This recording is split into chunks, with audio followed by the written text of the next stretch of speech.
Buenas tardes para todos. Estamos hoy aquí en ADAPRI con una nueva sesión del ciclo de conferencias para aprender acerca de la Ley 1581. Y hoy no estamos absolutamente contentos porque tenemos la fortuna de contar con Carlos Salazar, el director de investigaciones de la Superintendencia de Industria y Comercio de la Delegatura de Datos Personales. Y nos acompaña también Claudia Montoya, que es miembro de una de las firmas que hace parte de ADAPRI y hoy va a estar acá con su experiencia aportándonos también este tema de control jurisdiccional desde la perspectiva de cómo defender algunas situaciones ante esta instancia cuando estamos enfrente de casos de datos personales. A los dos, a Carlos y a Claudia, muchísimas gracias. Creo que presentarlos de alguna manera para el grupo de personas que estamos en ADAPRI y para los que nos siguen y nos acompañan, ustedes son personas que son conocidas. Carlos en particular ha sido de verdad un artífice de todo lo que ha sido la construcción de esta como soporte de decisiones administrativas que nos han venido orientando acerca de cómo la autoridad entiende que debe ser el cumplimiento de la Ley 1581 en Colombia y de la Ley 1266 también, por supuesto. Y Claudia, pues tiene una amplia experiencia en temas de competencia y en este tema de control jurisdiccional y, por supuesto, hoy también trabaja en estos temas de datos personales. Así que a ambos mil gracias, a las personas que nos están acompañando también. Muchas gracias por su puntualidad. Si les parece, podemos dar 2 minuticos, son las 5:03, y podemos dar 2 minutos hasta las 5:05 para ver quién más se conecta. Y mientras se conectan, les puedo ir contando acerca de la metodología, cómo vamos a conversar hoy.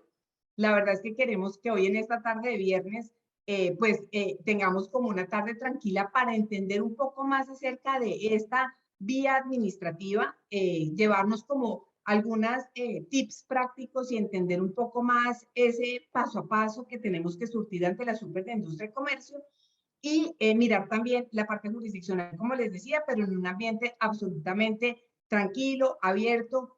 Debo anticiparles que, por supuesto, Carlos participa aquí, sus opiniones son personales, no comprometen ni a la Superintendencia de Industria y Comercio, ni están expresando una posición institucional. Eso es muy importante y te agradecemos, Carlos, por la confianza, por venir aquí y estamos seguros pues, que el auditorio entiende que así es como vamos a estar conversando contigo. Vamos entonces a abrir el espacio primero con Carlos, porque va a la parte como administrativa, luego le daremos paso a Claudia y al final vamos a dejar un espacio de preguntas. Yo les pediría a todos los que asisten que las preguntas, sobre todo cuando se las hagamos a la autoridad, no se trate de preguntas sobre casos personales o casos que les estén, digamos, sucediendo en este momento, que ustedes estén defendiendo, sino tratemos de que sean preguntas de entendimiento general, que nos permitan como llevarnos algo práctico para la vida y para el ejercicio profesional, pero no que busque resolver situaciones particulares, porque por supuesto a la autoridad le quedaría muy difícil poder dar una opinión o responder cualquiera de ese tipo de preguntas. Ya son las 5:05, tenemos igual 14 personas conectadas.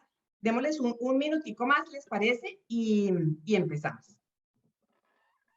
Mientras tanto, por el chat nos pueden ir contando de dónde nos acompañan, si hay personas igual que sean de las regiones, de alguna ciudad diferente de Bogotá, buenísimo saberlo, y pueden ir dejando cualquier comentario o un saludo, lo que sea, a través del chat. Listo, son las 5:06 y para aprovechar de verdad gracias a Rubén, qué bueno desde Pamplona, norte de Santander, súper contentos de que nos acompañen y que estén acá todos interesados en esos temas de datos personales desde las distintas ciudades. Entonces, bueno, empecemos con Carlos. Carlos, buenas tardes, te damos la palabra y estamos pues muy contentos, como te digo, y expectantes de oírte. Bueno, no, Estela, muchas gracias por la presentación.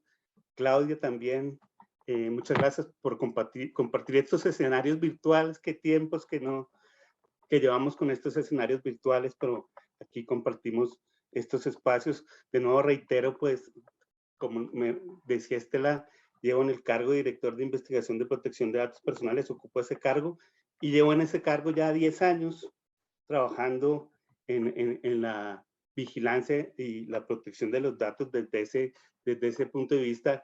Y reitero aquí un poco lo que señalaba Estela, que mi participación en este evento es absolutamente académico, personal, no compromete a la superintendencia. Entonces sí quisiera dejar claro eso, entre otros porque, como reitero lo que decía Estela, no podría referirme a casos específicos que esté fallando, ni mucho menos.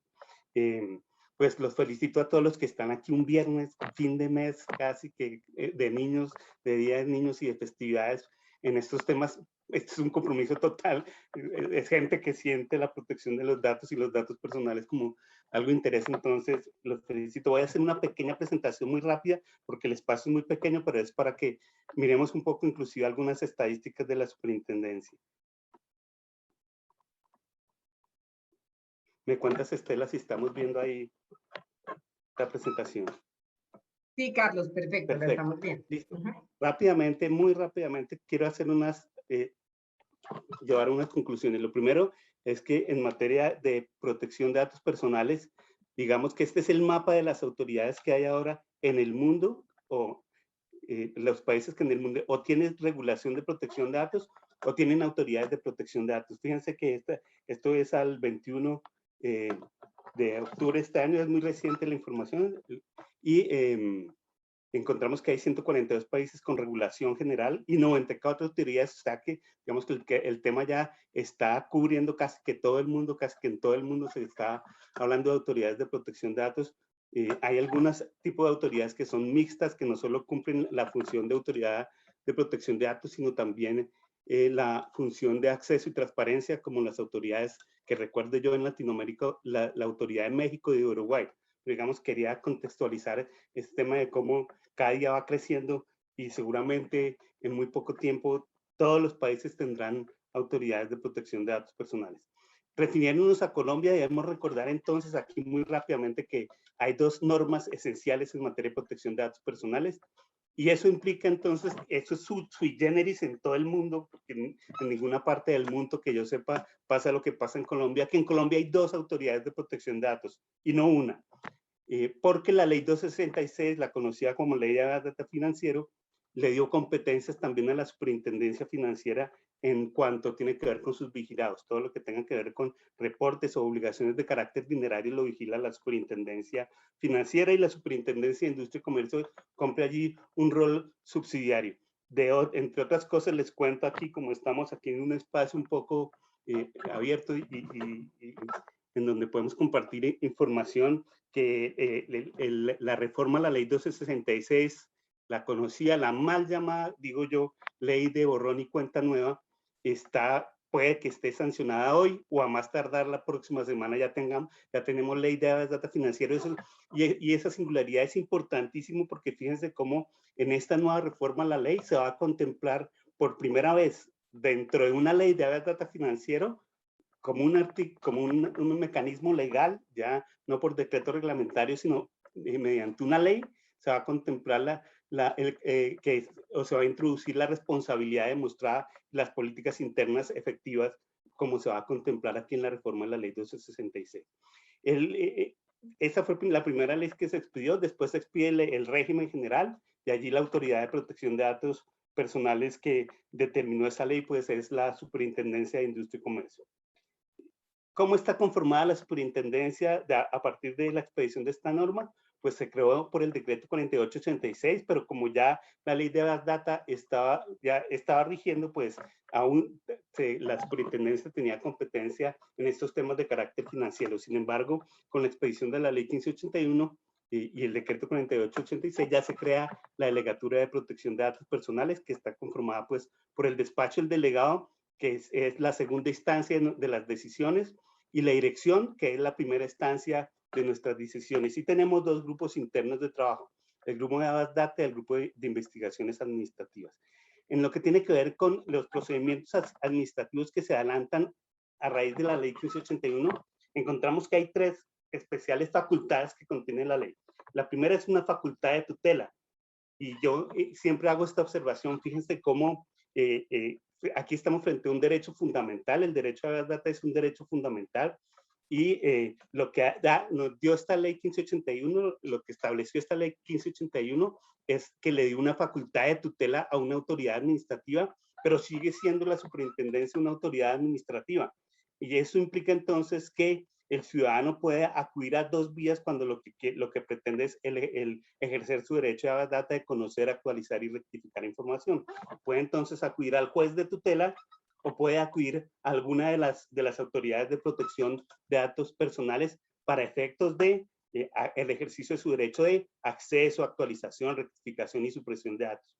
Esa es la facultad de tutela, que es una facultad eminentemente administrativa, pero con visos de empoderar a las autoridades de protección de datos para proteger el derecho fundamental. Casi que tiene facultades de tutela las superintendencias o las autoridades de protección de datos, y las otras dos funciones son las de vigilancia y control, que está asociada a establecer si las empresas o las entidades o los sujetos obligados por la ley, personas naturales, jurídicas, personas públicas o privadas, pues están cumpliéndola. Y esa función de vigilancia y control se ejerce mediante dos mecanismos, lo que se llama la supervisión in situ y la supervisión extra situ. La supervisión in situ implica entonces que las autoridades de control puedan llegar a alguna de los sujetos obligados y hacer visitas administrativas en el lugar y verificar si en el lugar si se está cumpliendo con la ley. Y las facultades extra situ implican entonces que las autoridades de control puedan requerir a los sujetos obligados para que atiendan situaciones asociadas al cumplimiento de la norma. Esa es la facultad de vigilancia y control.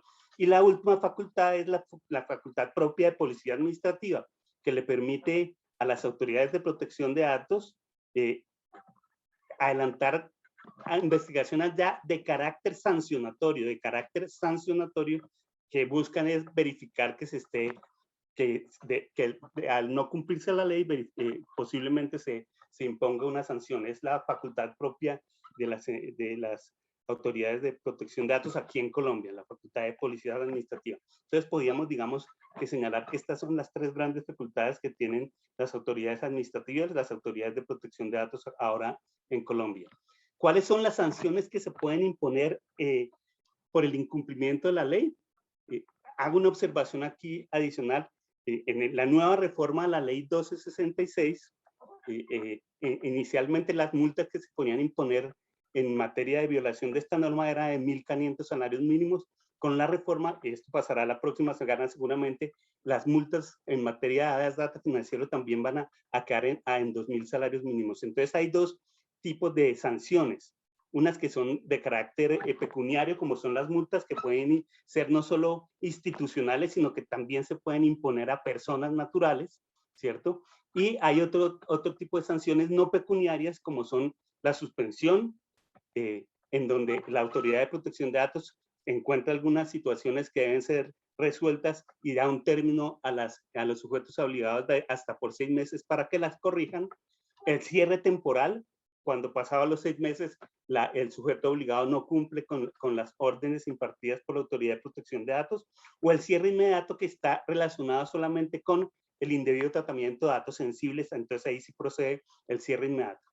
Desde la Superintendencia de Industria y Comercio, lo que tiene que ver con la superintendencia, no tengo datos de la Superintendencia Financiera, digamos que se han impuesto las 3 primeros tipos de sanciones: multas de carácter pecuniario, pero también se han impuesto sanciones de suspensión de actividades, e inclusive se ha ordenado cierres temporales de operaciones de tratamiento de datos.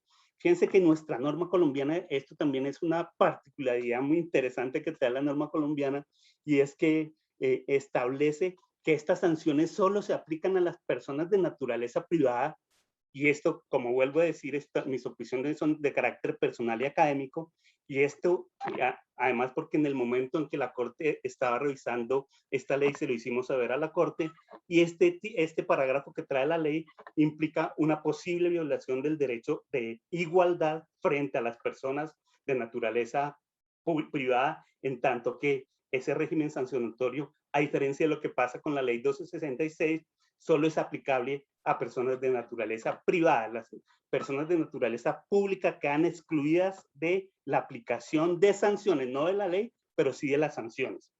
Y establece la ley que cuando se encuentre una posible violación de las normas de protección de datos, lo que se tiene que hacer es enviar esa información o esas investigaciones a la Procuraduría General de la Nación. Fíjense cómo, tantos años que llevamos con esta norma y nos estamos dando cuenta que entonces la Procuraduría General de la Nación en materia de protección de datos cumple un rol importantísimo en esta materia, en tanto que vigila el comportamiento del cumplimiento de la ley de las personas, de las autoridades públicas.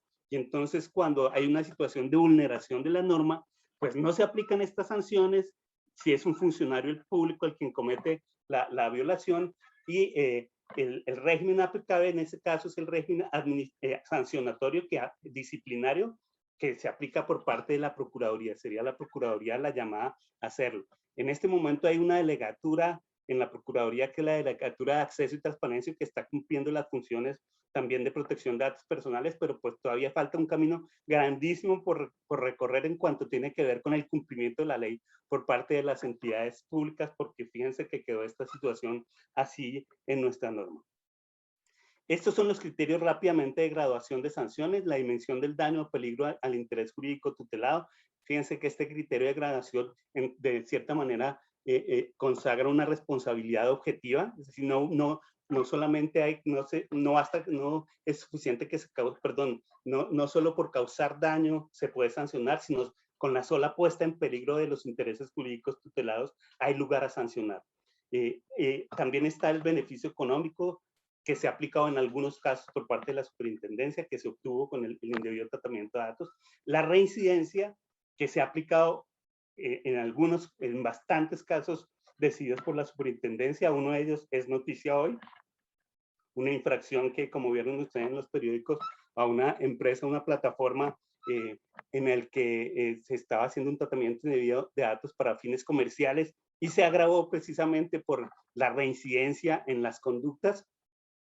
La resistencia negativa, la obstrucción de la acción de la superintendencia, las renuencias o desacatos, que también se ha impuesto sanciones o se han graduado o aumentado sanciones por esta razón. Y por último, dos atenuantes: el reconocer o aceptar la infracción cometida. Aquí hago una aclaración muy importante, porque lo hemos visto en el curso de muchas investigaciones que adelanta la superintendencia, en el que los investigados siempre solicitan que se aplique esta atenuante como una atenuante de carácter subsidiario. Es decir, si no me llegan a probar que incumplí la norma, entonces sí aplíqueme esa atenuación. Fíjense que como está la norma, procede el atenuante, pero siempre y cuando exista un reconocimiento desde el principio por parte del investigado de la comisión de la infracción. Es decir, no puede entenderse que este reconocimiento tenga un carácter subsidiario.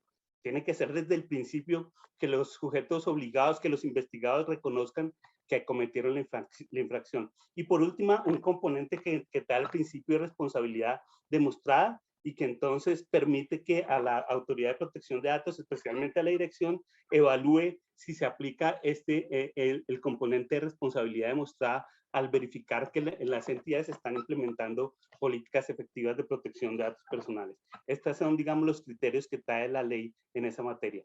Rápidamente, ¿cómo estamos en Colombia? Fíjense, estas son las estadísticas que quería mostrarles. Estamos en un aumento gigantesco de quejas. Cada año se aumenta en un 36% el número de quejas recibidas. Sin embargo, este año, ahí la gráfica lo muestra esquemáticamente, el aumento está llegando casi a un 50, un 60% a comparación del año pasado. Estamos recibiendo entre 2.700 y 2.800 quejas por mes, ¿cierto? Entonces hay un aumento bastante importante de ese número de quejas. Este es el mapa de lo que pasa en Colombia frente a la protección de los datos personales, por la revisión de las quejas que nos llegan. Fíjense, el 90% de las quejas que le llegan a la Superintendencia de Industria y Comercio no tienen que ver con la aplicación de la ley 1581, sino con la ley de habeas data financiero. El 90% de todo ese mundo de quejas que nos llegan tiene que ver con la aplicación del habeas data financiero, en donde, y aquí con la entrada con el ingreso o con la modificación a la ley de habeas data financiero, estamos seguros que el número de quejas va a aumentar decididamente en los próximos días y mucho más el próximo año. Y fíjense cómo aquí es también una opinión de carácter muy, muy personal. La disquisición que yo hago es que la situación o el número de quejas que este aumento desmesurado de quejas que se ha producido en este año obedece primero a la situación económica de los colombianos como consecuencia de la pandemia, y que se ve reflejada precisamente en los reportes ante las centrales de riesgo. Entonces, pero ahora con la entrada de la reforma, pues esto seguramente va a aumentar. Solo un 10% de las quejas están asociadas a aplicación de la ley de protección de datos personales. ¿Cómo manejamos esas quejas? ¿Qué decisiones se han tomado sobre esas quejas o la Autoridad de Protección de Datos? Fíjense, estos datos son al 27 de octubre, hace 2 días. Hemos impuesto 990 sanciones. Fíjense como casi la mitad, más de la mitad de las decisiones que tomamos no son sancionatorias, son archivos. El 50% de los casos terminan en archivos, y el archivo puede producirse por 2 situaciones. Lo que llamamos el hecho superado. Durante una actuación administrativa, la superintendencia encuentra que el sujeto obligado, el responsable del tratamiento, amparó el derecho. Por ejemplo, el claro ejemplo es la persona que recibe prospección comercial y se solicita la supresión del dato. Se inicia la actuación administrativa y antes de producirse la decisión, pues la empresa o la entidad le ampara el derecho al ciudadano. Entonces hay un hecho superado. O la otra es que las empresas o las entidades, en este caso la empresa privada, pues está cumpliendo con la norma. Entonces fíjense cómo más de la mitad de las decisiones son archivos. No podemos entonces señalar un poco que la superintendencia tenga un carácter punitivo. Un 7% de las decisiones actuales son órdenes. El número de órdenes que que la superintendencia ha establecido ha aumentado de manera bastante importante. Ya llevamos 6.379 órdenes, y en este año hemos impartido una serie de órdenes muy específicas a las empresas y también a las entidades públicas, especialmente en lo que tiene que ver con el cumplimiento del principio de seguridad de la información. Y por último, un 1%, un 1.1%, pues son sanciones. Se han impuesto 990 sanciones, y esas 990 sanciones al 27 de octubre estaban en 6.401 millones durante este año. 2 sanciones relevantes que conocemos en estos 2 últimos semanas: la que se conoció hoy, que se produjo hace unos días, asociada al comportamiento de esta plataforma digital que puedo decirlo porque además ya va a salir colgada en la red, Rappi, por el indebido tratamiento de datos en materia de prospección comercial, por no atender unas solicitudes reiteradas de un ciudadano a que le eliminaran su información y reincidir en esa conducta. Y la segunda sanción, la más alta que se ha producido durante este año, de 950 millones, contra Claro, por haber hecho un tratamiento indebido a una base de datos, una base de datos que tenía una naturaleza privada con una pero con una finalidad específica, que es la de portabilidad. Se encontró que esa empresa estaba utilizando esa base de datos para fines de prospección comercial, evadiendo la normativa de la ley 1581, razón por la cual se impuso esa sanción, señalando claramente que estas 2 sanciones la decisión está apenas en primera instancia y es objeto de recursos de reposición y apelación. Hasta aquí, bueno, por último quiero mostrarles cuál es la situación frente a las sanciones de los comportamientos que hemos encontrado que son objeto de más sanciones.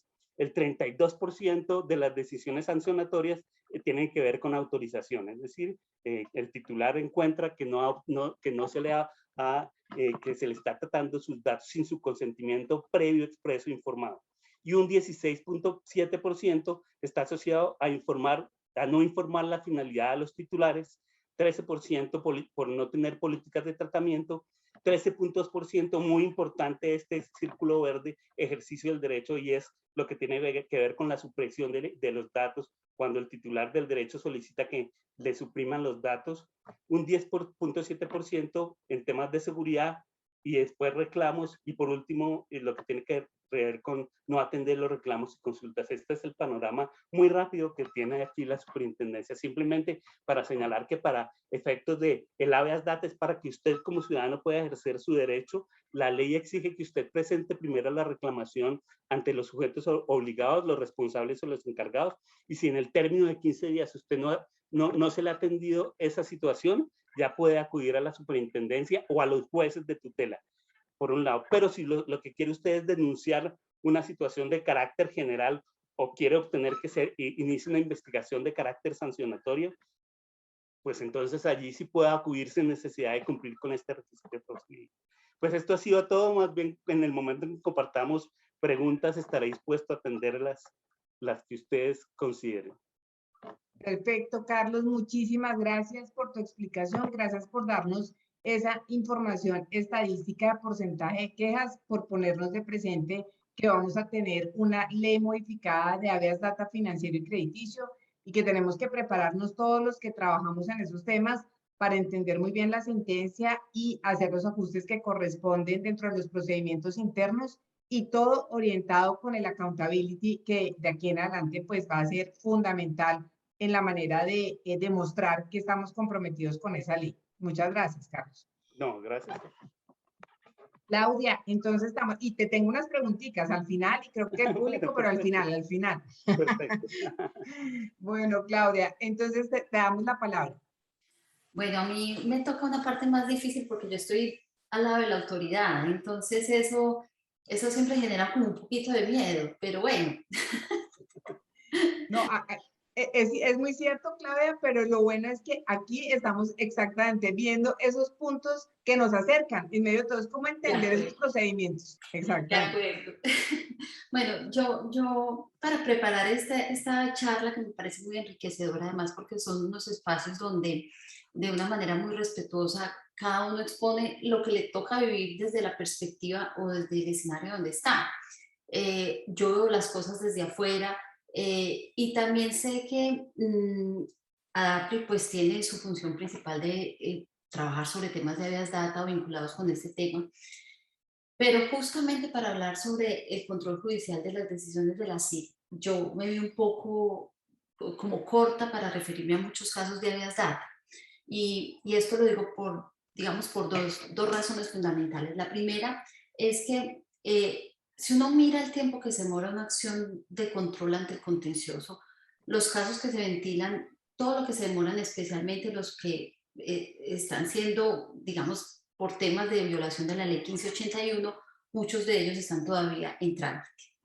Y otra de las razones es que justamente por los montos de la sanción, y Carlos ahorita nos mostró en sus gráficas los montos de las sanciones, que pues realmente nunca, son muy pocas las que llegan hasta los 2.000 salarios mínimos legales mensuales vigentes, hace que estos casos que van al contencioso pues vayan más a los jueces administrativos que al tribunal.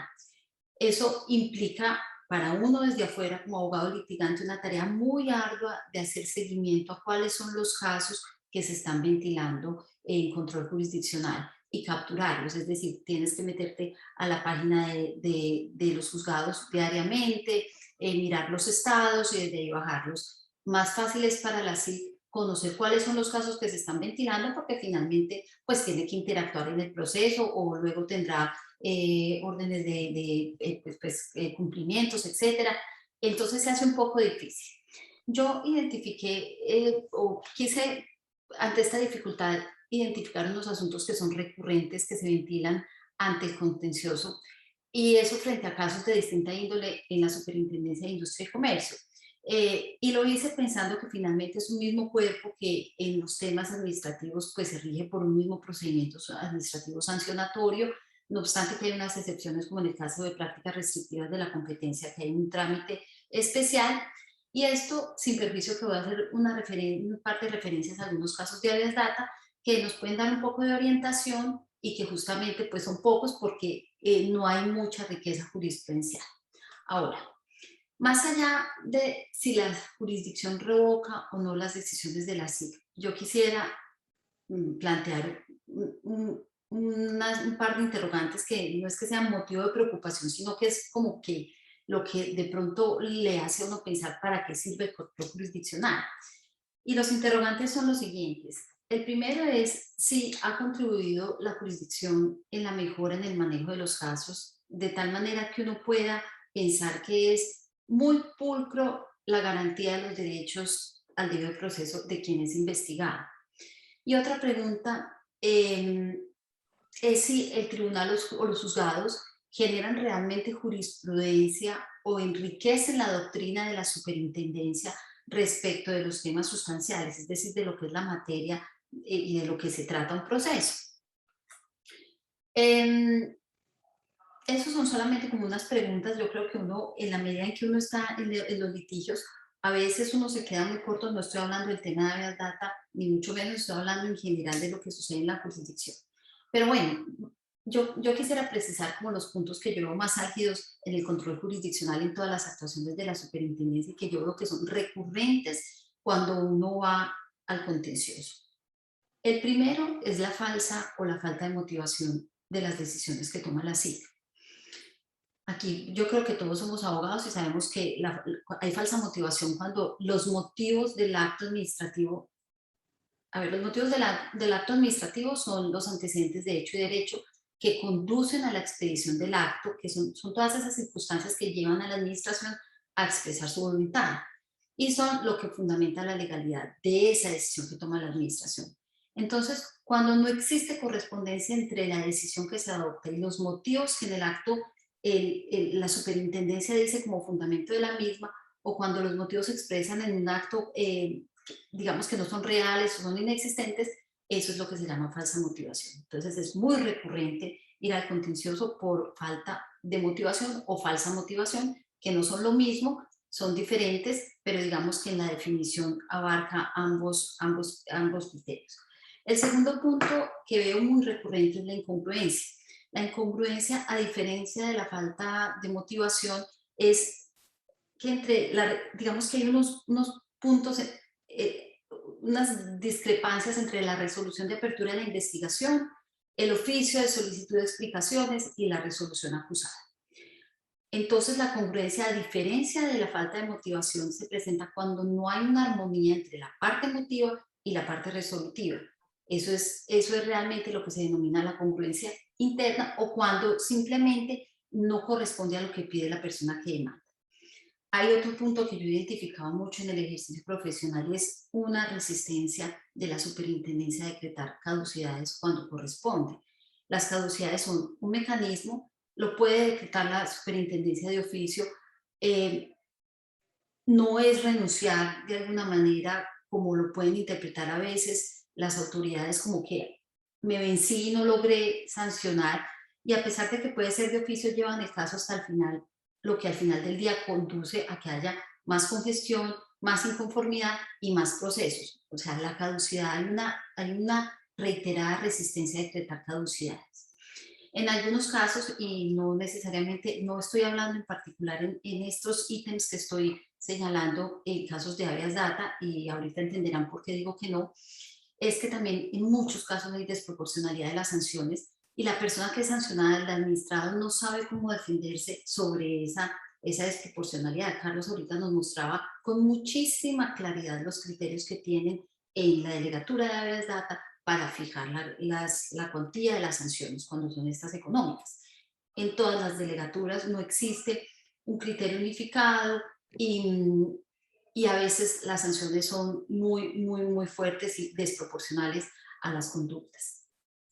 También yo puedo identificar que al momento de practicar pruebas, especialmente en las visitas en las visitas previas, en la etapa de averiguación preliminar, hay la tendencia a practicar testimonios bajo la gravedad de juramento sin que la persona esté con un abogado, por ejemplo. Eso me parece que tiene un toque de arbitrariedad. Además, pone al administrado en una situación de indefensión. Y no estoy criticando ni mucho menos la visita, que ya está más que curtido que las visitas se pueden hacer sorpresivamente, etc. Me refiero a la práctica del testimonio sin que la persona conozca por qué es la razón de la visita, sin que sepa sin que pueda tener un abogado, y además lo hacen bajo la gravedad del juramento. Y ahorita hay una tendencia que a mí particularmente me preocupa bastante en la superintendencia, y que creo que amerita que haya discusiones en estos foros alrededor de esto, y es que ha habido decisiones que se toman mediante resoluciones de carácter general, pero la verdad están resolviendo casos particulares sin que se agote el proceso administrativo sancionatorio. Yo podría citar otros eventos, pero digamos me refiero a estos que los veo muy, muy cotidianamente y que también, digamos, los he padecido. Ahora, voy a partir en este momento de las decisiones de habeas data, y quiero anticiparme a decir que las decisiones de habeas data son supremamente limpias. O sea, no es el tema en el que yo estoy en el día a día. Sin embargo, hago el seguimiento permanente de los casos de habeas data, y uno se da cuenta que los pocos casos que he identificado en control jurisdiccional, y Carlos nos puede ayudar un poco pues confirmando lo que yo estoy diciendo, o si yo tengo una equivocación, es que el Tribunal Administrativo de Cundinamarca le ha dado la razón en casi todos los casos a la delegatura, a la Superintendencia de Industria y Comercio, cuando pues ya ha terminado todo el proceso. Les ha dado la mayoría les ha concedido, pues no ha revocado las decisiones. Y en materia sustancial, el tribunal o los juzgados pasan muy por encima, no abordan el tema de habeas data, lo que significa que con lo que nosotros contamos es con toda esa doctrina que ha construido la superintendencia en torno a la materia de habeas data. Uno no encuentra decisiones del tribunal o de los juzgados donde hablen sobre el tema de habeas data, donde aborden el tema, lo que ha dejado entonces que para la superintendencia, pues digamos, se ha respetado su especialidad y se han abordado más los temas procesales. Hay un caso de pronto que pues ya es muy viejo, y era con ocasión de la ley 1266, que lo traigo a colación porque me parece un poco importante. Se discutió si debía revocarse una sentencia porque dice el demandante que le aplican la sanción con base en la ley 1266, y esa norma no era la que le aplicaba en su momento.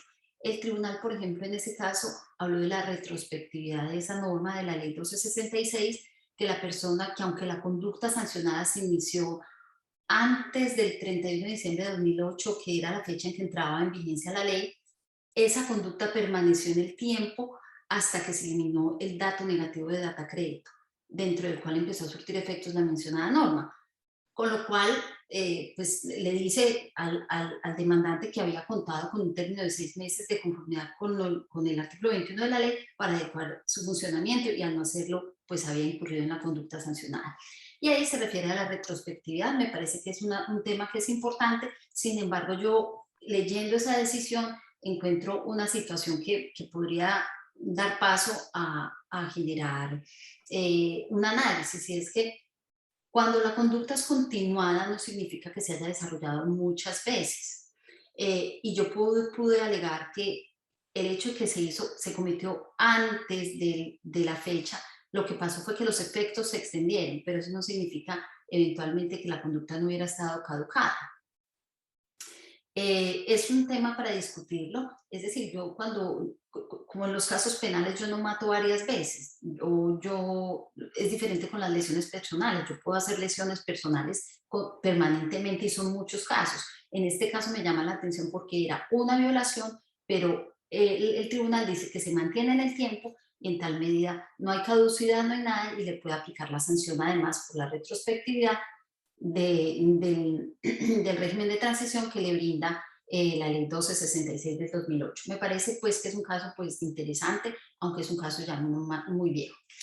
Hay otro caso que tampoco aportó muchísimo. Creo que la superintendencia también fue muy ganadora en ese tema, porque el análisis que hace de habeas data es muy transparente y muy claro, que fue un caso promovido por Comcel, en el que ahí alegaba la incongruencia entre las cosas que pude verificar.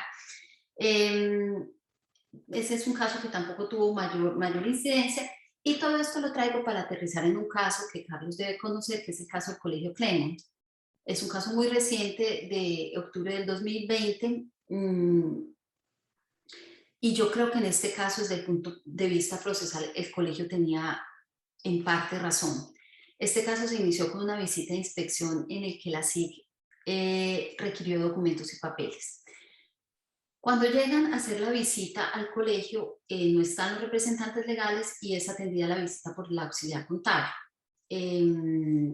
Obviamente se le exige al auxiliar contable presentar una serie de documentos. Ella dice que no está el representante legal, que están fuera del país, y la funcionaria de la superintendencia suspende la diligencia y en el momento de suspenderla, la suspende y la aplaza para continuarla como a los 8 días que volvían los representantes legales o no sé qué más. Le dice a la funcionaria que informe la razón por la cual no contestó la empresa al requerimiento enviado al colegio por esa superintendencia en X fecha. Eso es una cita pues casi textual.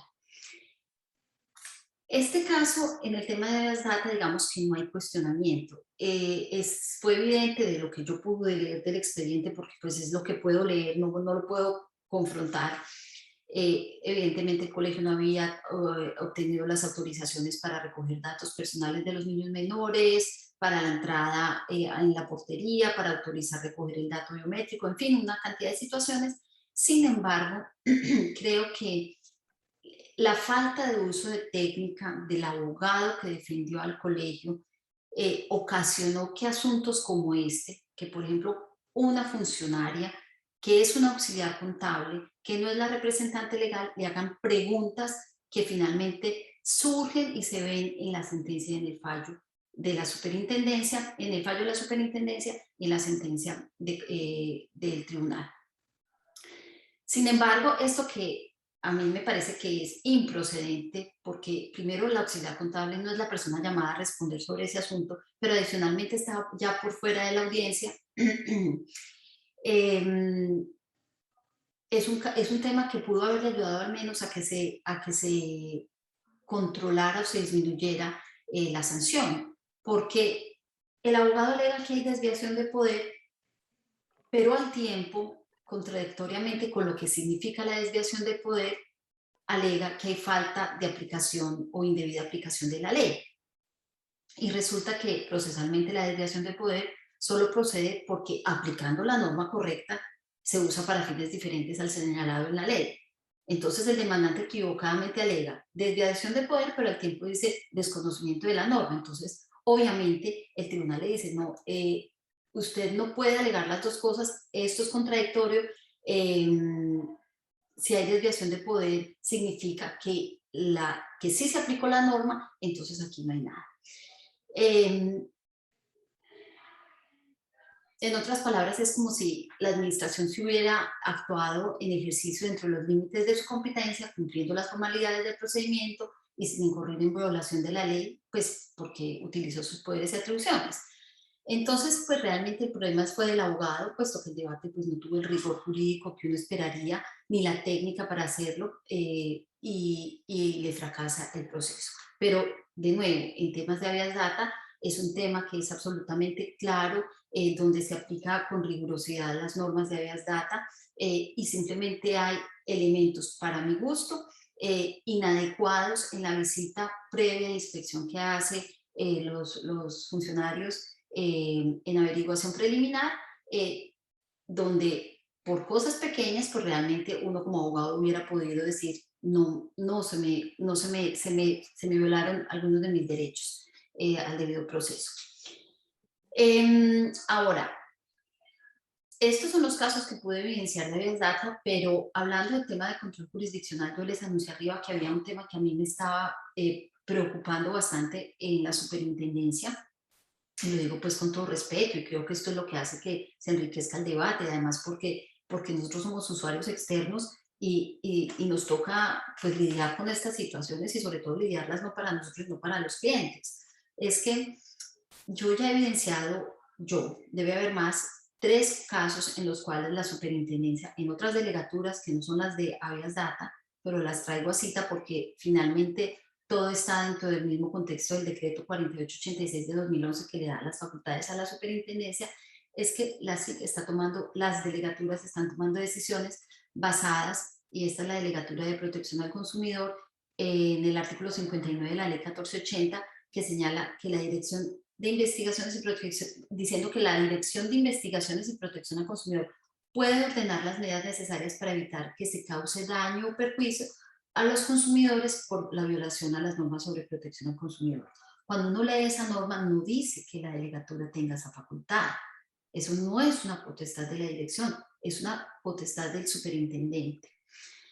Y señala la CID que lo hacen, pues acompañando esa norma, que lo hace en virtud del numeral primero del artículo 12 del decreto 4886, que indica como función de la dirección ejercer supervisión de las instrucciones impartidas por la Superintendencia de Industria y Comercio, lo cual es otra función. Ejercer supervisión es diferente a dar órdenes de protección, ordenar las medidas necesarias para evitar que se cause daño o perjuicio por violación a las normas del consumidor. Esto se lo estoy diciendo sobre un caso real que lleva al abogado y al usuario externo a un callejón sin salida. En este caso, la delegatura pues realmente decide este caso con esta orden general, que realmente es una orden particular, y no fue un caso oficioso, sino que surgió por una queja de un competidor, ni siquiera de un consumidor. Y al realizar y al crear el acto administrativo general, relata todos los argumentos de la denunciante, los relata en el oficio de la orden administrativa, a renglón seguido y respecto de la empresa que está recibiendo la orden, hace una valoración de las pruebas que le solicitó inicialmente, y digamos que más que una valoración, porque no tiene cómo pues, compararlas con algo, hace una calificación de las pruebas sin que haya habido contradicción, es decir, interpretó las pruebas arrimadas y que le fueron requeridas a la empresa, que de buena fe además las entregó, y dice textualmente, y me voy a permitir leerlo, dice: previamente analizar el caso que nos ocupa, usa frases como estas: en este orden de ideas y frente al análisis de la queja. Luego está resolviendo un caso donde hay una controversia entre dos competidores y habla sobre las pruebas de la investigada, que realmente no fue investigada porque no hubo proceso sancionatorio. Bueno, este caso entonces termina así, termina con una orden a un competidor particular, una orden que no es fácil de cumplir en el mercado de retail, donde tiene que tomar una cantidad de medidas, pero finalmente favorece a su competidor a pesar de que no hubo un proceso administrativo sancionatorio. No concede recursos, luego queda la duda si se puede ir al contencioso o no con este caso. Entonces, infructuosamente se presentó una revocatoria directa, pues era como la única salida porque era un acto que no era susceptible de recursos, etc. Y pues la revocatoria directa tampoco tuvo ningún éxito. La CIC reafirmó que tiene la potestad de emitir órdenes de perentorio cumplimiento, las cuales tienen que ser acatadas por los vigilados en aras de garantizar el interés general protegido, pero uno leyendo el caso se da cuenta que el interés general protegido no es el interés general protegido, sino del competidor que presentó la denuncia y que la presentó abiertamente, no era una denuncia anónima. Y dice la CIC: en este caso, lo que inició, dice: en esta medida, cuando la Dirección de Investigaciones de Protección al Consumidor evidencia una infracción a las normas de protección al consumidor, se encuentra autorizada para ordenar las medidas necesarias para evitar que se cause daño o perjuicio a los consumidores por la violación de las normas de protección al consumidor, lo cual se evidenció de recaudo de la documentación aportada en respuesta a los requerimientos de información por parte de la empresa, debido a que, tal como se analizó en la instrucción impartida, habla de instrucción y no hubo instrucción, las afirmaciones objetivas contenidas en las piezas publicitarias aportadas del producto tal dicen lo siguiente y no cuentan con los estudios de soporte de tales afirmaciones. Yo me pregunto, ¿cuáles estudios? Nunca hubo estudios. La persona que cargó con la orden administrativa de buena fe presentó lo que respaldaba las bondades y las características de su producto, pero nunca se imaginó que iba a tener una orden administrativa que era realmente gravosa desde el punto de vista comercial y que tuvo que cumplir.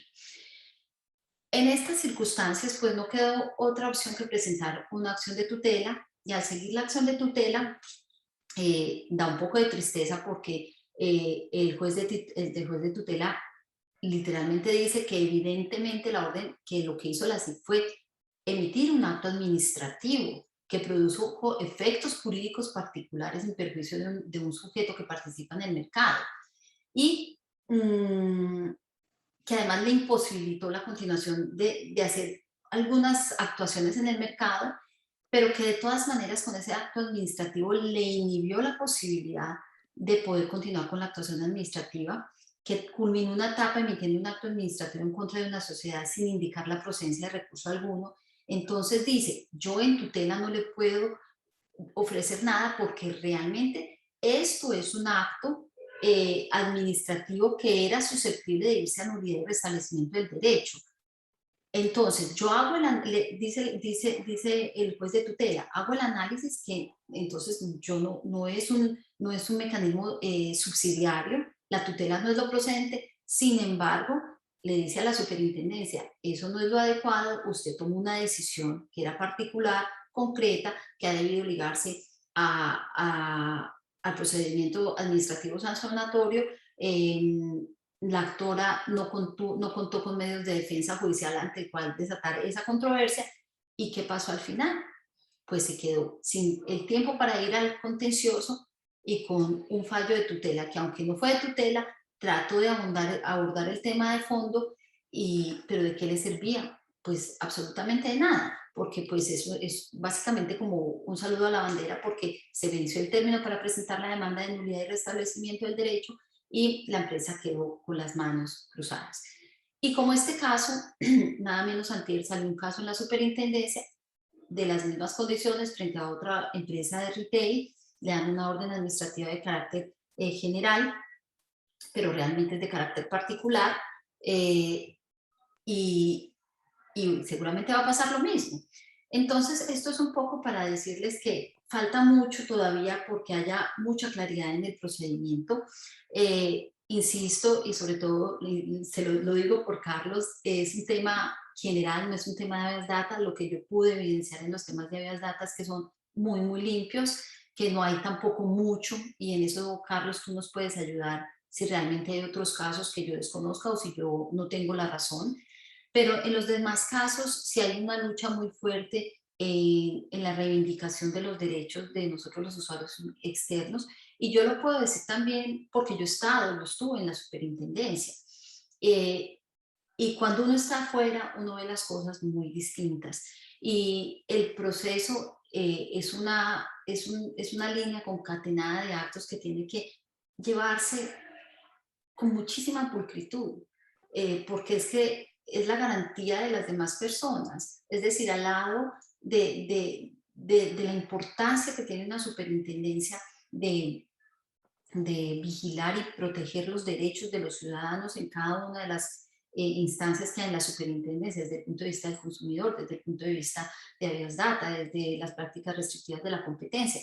Del otro lado también hay unas empresas y hay una cantidad de gente que también espera pues que haya, digamos, una igualdad de armas, porque de lo contrario esto genera muchísima inseguridad jurídica y al final del día, como en este último caso que yo les estoy contando, pues se violan los derechos de las personas y no hubo nada más que hacer. Pero insisto, no es un caso de habeas data, no encontré más, y pues yo creo que hasta acá no sé si sea necesario explicar en qué consiste un proceso administrativo sancionatorio, pero pues una nulidad y un restablecimiento del derecho es una acción que tiene, pues que se presenta tiene 4 meses para presentarse, tiene una prescripción y que tiene unas etapas que inician con una demanda, una audiencia inicial, luego una audiencia de pruebas, unos alegatos de conclusión y una sentencia. Claudia, gracias por la presentación, gracias por ilustrarnos con esos casos. Tal vez tengo un comentario antes de pasar a las preguntas que le tenía a Carlos de la primera parte de la presentación, y es que yo creo, digamos, lo ato al caso que mencionaste del Colegio Clermont. Creo que eso tiene una parte, digamos, que hoy la debemos ver con los ojos que nos permitan entender que las empresas tienen que estar preparadas para atender estas visitas, y eso es indispensable. O sea, un área de protección de datos personales tiene que funcionar y tiene que haber un funcionario responsable que no tiene que ser necesariamente representante legal. El mensaje acá es que en ese programa de gestión integral de datos personales tenemos que hacer los esfuerzos internos para que ese tipo de herramientas internas y que capacitemos a esas personas para que puedan entender, evidentemente, este tipo de requerimientos. En el caso, digamos, del Clermont que pasó hace varios años, recuerdo porque fue un caso, digamos, de yo creo que ya más o menos hace unos 5 años, todavía era incipiente todo este tema, digamos, había muchas cosas que se estaban hasta ahora afianzando en conceptos. Y lo que tú haces notar es algo que claramente es válido y que qué bueno que lo menciones porque además, como hay tan pocas sentencias, pues todos además ya te están pidiendo por el chat que por favor les compartas cuál es la sentencia.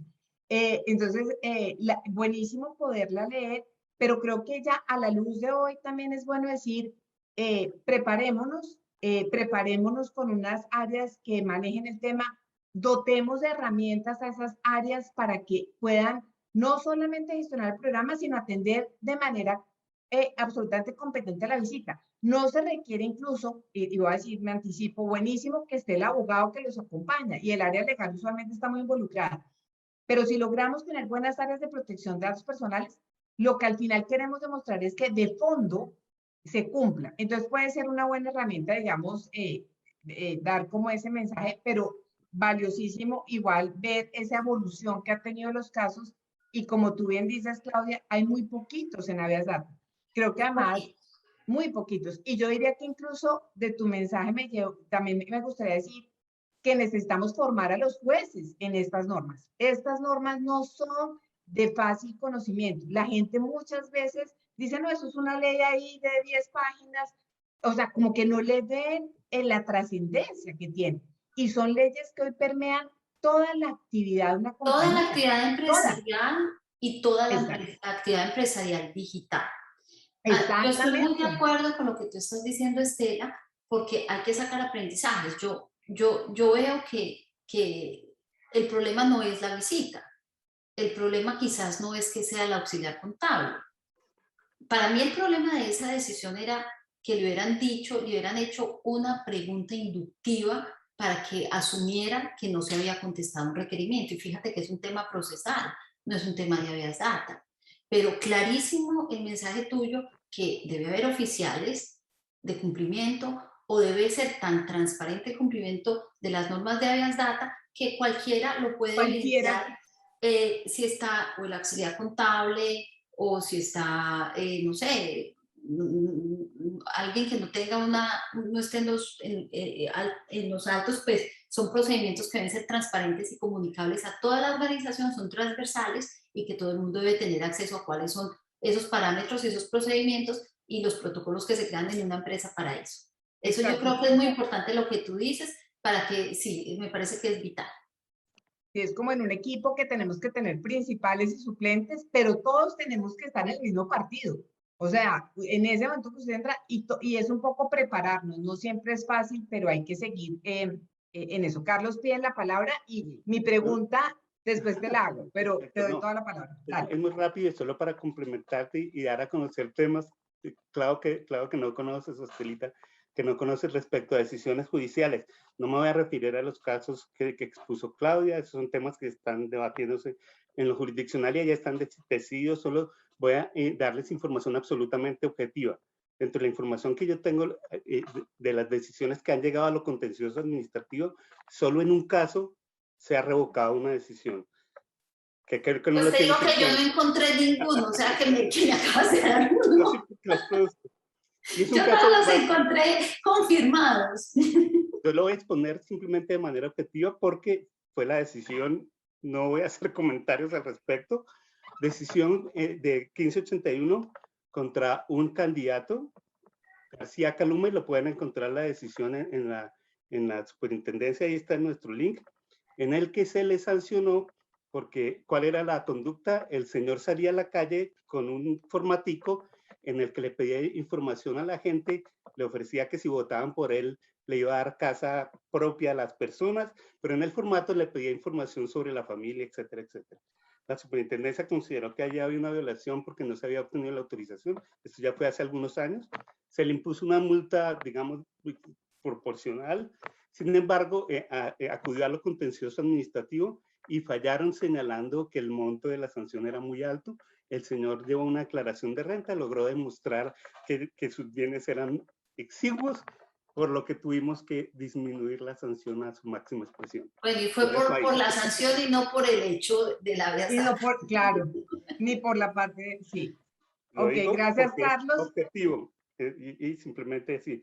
Donde más encontramos temas es en la Corte Constitucional, líneas jurisprudenciales asociadas a la habeas data muy interesantes sobre el tratamiento de fotos y videovigilancia. De hecho, hay 2 decisiones en donde involucran a la superintendencia, la Corte Constitucional, hace una en la que es el tratamiento de datos mediante videovigilancia y señala cómo la superintendencia tiene unas guías para el tratamiento de ese tipo de datos que deberían compartir, y uno muy específico que fue el tratamiento de datos, no sé si usted la recuerda, de una niña menor de edad que quedó expuesta después de una violación por parte de la Corte Suprema de Justicia, Sala Penal, mostró la sentencia pues en la relatoría Con los en nombres. internet, Ajá. con los nombres y con la decisión. Esa decisión fue retomada en otra decisión de tutela por la Corte y señaló cómo ya la superintendencia se ha pronunciado al respecto. Esos son los temas que quería abordar muy rápidamente como conocimiento y de una manera muy objetiva. Muchas gracias, Carlos. Y nos quedan, me va a tomar el atrevimiento de tomar como 5 minuticos más porque tenemos una pregunta del público o 2 y una que yo tenía, Carlos, que creo que nos puede orientar mucho y es, las personas muchas veces se preguntan cuáles son esos 2 grupos internos de trabajo que tú mencionaste al inicio y cómo cada uno está al frente de una de esas funciones pilares que tú pusiste, una vigilancia y control, la otra facultades administrativas. Entonces, un poco como recordarle a los que están acá cómo son esos 2 grupos y cada uno, pues digamos, en lo ordinario, quién es el que te formula, te hace requerimientos de información y quién finalmente es el que te formula cargos para la audiencia que hay de todo tipo, digamos, de nivel de conocimiento. Gracias. La decisión absoluta es de la dirección. Estos son grupos internos funcionales que lo que buscamos, ya sabe que soy el que llevo 10 años ahí, desde antes de la ley estaba en el tema, entonces lo que buscamos es que estos grupos tomaran 2 situaciones. Una es la habeas data, es decir, cuando llega queja del ciudadano para que se proteja su información, que son las quejas, el gran volumen de quejas que llegas a la superintendencia, lo atiende ese grupo de habeas data para el ejercicio del derecho. Y el otro grupo interno, pero solo para temas, digamos, internos y no sustanciales. Y el otro grupo interno es el grupo de investigaciones, que se encarga es de a ayudar a la dirección para todo lo que tiene que ver con denuncias asociadas al incumplimiento de la norma o investigaciones de carácter oficiosos. Entonces, hay algunos, digamos, correspondencias, oficios que llegan para efectos de trámite por parte del grupo de habeas data que lo maneja la doctora Claudia García, y algunos requerimientos que hace la ingeniera Aida Hurtado, el grupo de investigaciones, pero esas son, digamos, las 2 grandes funciones, son grupos internos de trabajo, porque la decisión siempre la toma la dirección. Gracias, Carlos. Y creo que la pregunta que había entre nuestros asistentes es una que creo que va referida o va dirigida a ti, Carlos, y es, ¿cómo puedo solicitar a una entidad la eliminación de mis datos? ¿Y cómo puedo solicitar a una entidad la eliminación y la revocación de la autorización al tratamiento de datos? ¿Cuánto tiempo tiene la entidad para hacerlo? ¿Y sí, es básicamente eso. ¿Cuánto tiempo tiene la allí entidad? estamos frente al ejercicio del derecho, de conocer, actualizar o eliminar información. Aquí se trata de supresión de datos. Entonces, ¿cómo lo puedes hacer? Acuérdense que requisito sine qua non para poder llegar a las superintendencias que usted reclame ante los sujetos obligados es presente su reclamación ante esa responsable.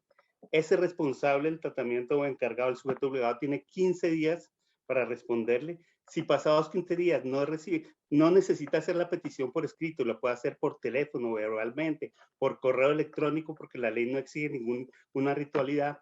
Si en 15 días no se atiende efectivamente su solicitud o la solicitud que se atiende no es apropiada, entonces ya puede acudir a la Superintendencia de Industria y Comercio para que se adelante desde allí la protección de su derecho fundamental. Esa es como la vía que establece la ley 1581 y la 1266 igual.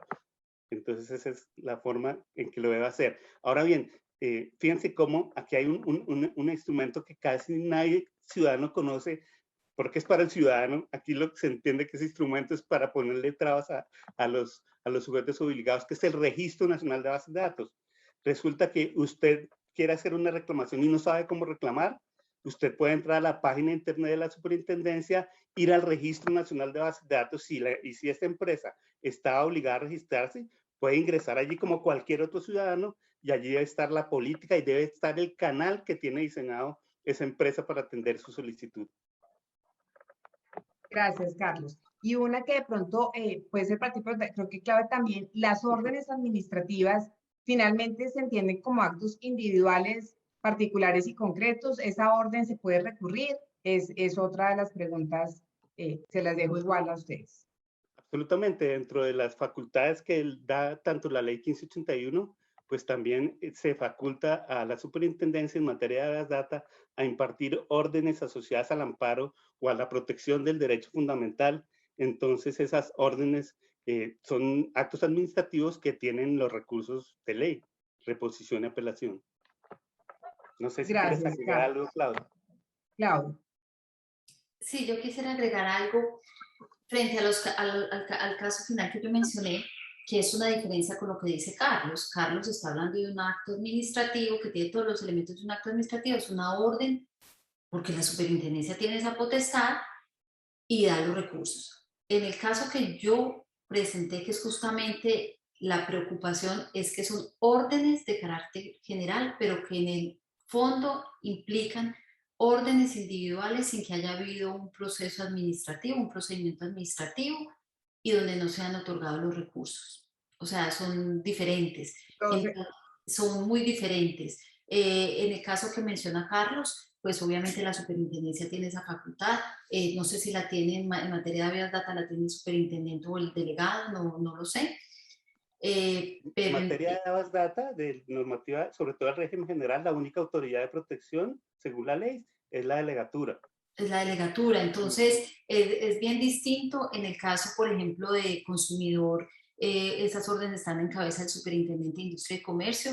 Luego, una dirección no debería hacer emitir esa orden, y menos una orden bajo el ropaje de ser una orden de carácter general, involucrar temas que son particulares sin conceder los recursos. Entonces, es diferente. Entonces, queda clarísimo, son dos escenarios distintos. Perfecto. Y ya para cerrar, vamos a tener nuestra ley de borrón y cuenta nueva, que como decía Carlos, Acaba de entra ya ser en sancionada, pues está siendo sancionada. Bueno, mira que estamos dando la primicia acá, y entonces la pregunta del millón es, hay unos cambios que le va a suponer esto a las entidades, a las fuentes de información, por ejemplo, en particular, y por ejemplo a las que desarrollan herramientas predictivas, ¿no? de todo tipo. Entonces, los tiempos, Carlos, la sentencia pues no nos puede estar hablando de tiempos de ajuste, pero eso supondrá que el mensaje casi es como de, mejor dicho, apretar el acelerador, y cómo la superintendencia también va a entender un poco ese compás de ajuste, digamos, de las entidades mientras apropian lo que salió en la sentencia y empiezan a desarrollar internamente lo que les corresponde. Fíjate que lo que pasó con esta reforma a la ley de 1266, que a diferencia de lo que pasó en la 1266, en donde dieron un término a las entidades para que ajustaran sus procedimientos, en esta reforma el único régimen de transición es lo que es el mal llamado borrón y cuenta nueva. El de las moras. De las moras, pero no señaló nada respecto a un término para ajustes.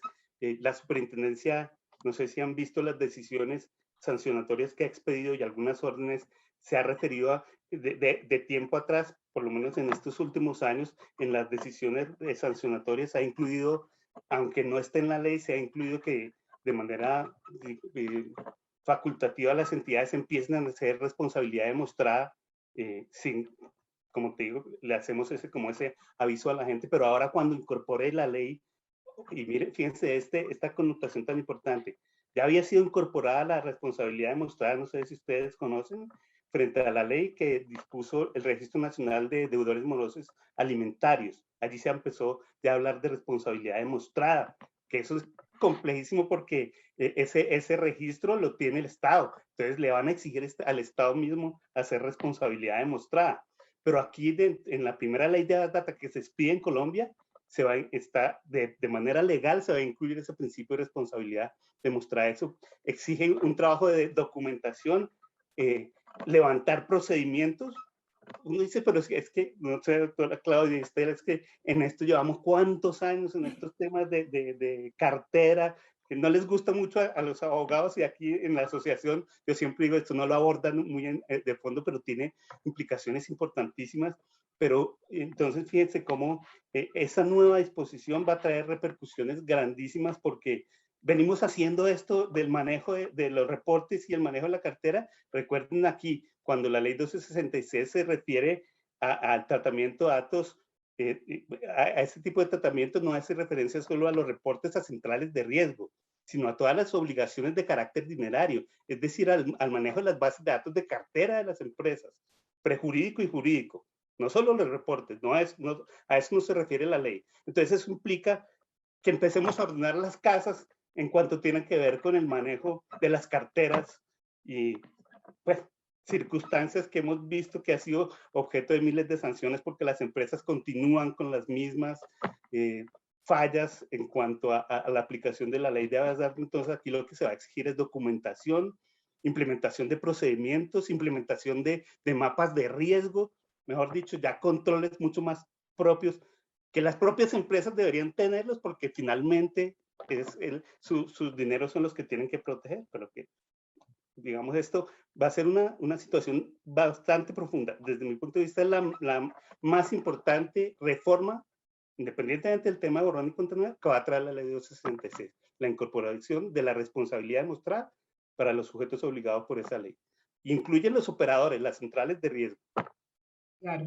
Gracias, Carlos. Y yo creo que Claudia, si quieres decir algo, pero unido a algo que tú decías que va a ser muy importante, lo que has encontrado en mayor medida son casos referidos a 1266, porque a 1581 no tenemos.